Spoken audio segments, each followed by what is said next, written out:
Malappuram Palemad petrol pump ജീവനക്കാരിയെ യുവാവ് മർദ്ദിച്ചു. ബൈക്കിൽ പെട്രോൾ അടിച്ചതിന്റെ പണം ചോദിച്ചതിനാണ് മർദ്ദിച്ചത് എന്നാണ് പരാതി. പരിക്കേറ്റ റോസമ്മയെ സ്വകാര്യ ആശുപത്രിയിൽ പ്രവേശിപ്പിച്ചു. വഴിക്കടവ് സ്വദേശി ജാബിറിനെതിരെ പോലീസ് കേസെടുത്തു.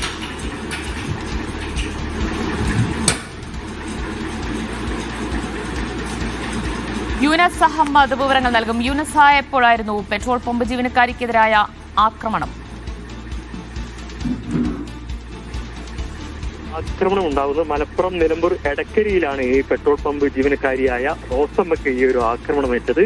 ഈ വഴിക്കോട് സ്വദേശി ജാബിറാണ് ഇവരെ മർദ്ദിച്ചത്. ഈ റോസമ്മയുടെ പരാതി ഇപ്പൊ ജാബിറിനെതിരെ പോലീസ് കേസെടുത്ത് ജാബിറിനെ പോലീസ് ഇപ്പോൾ അറസ്റ്റ് ചെയ്തിട്ടുണ്ട്. പ്രധാനമായി ഈ ബൈക്കിൽ പെട്രോൾ അടിച്ച് ജാബിർ UPI വഴി പണം നൽകാൻ ശ്രമിച്ചു, പക്ഷെ അത് നടന്നില്ല.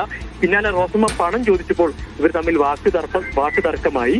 അതിനുശേഷമാണ് ഈ ഒരു ജാബിർ ഈ സ്ത്രീയെ അസഭ്യം പറയുകയും അതോടൊപ്പം തന്നെ മർദ്ദിക്കുകയും ചെയ്തത്. അത് ഇവർ പ്രതിരോധിക്കുകയും ചെയ്തു.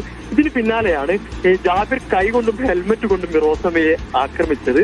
നാട്ടുകാരെത്തിയാണ് ഈ ജാബിറിനെ ഈ ആക്രമണത്തിന് തടയുകയും ചെയ്തത്. പിന്നീട് ഈ റോസമ്മ പോലീസിൽ പരാതി നൽകുകയായിരുന്നു. എടക്കര പോലീസ് ഇപ്പോൾ പരാതിയിൽ കേസെടുത്തപ്പോൾ ജാബിറിനെ പിടികൂടിയിരിക്കുകയാണ്.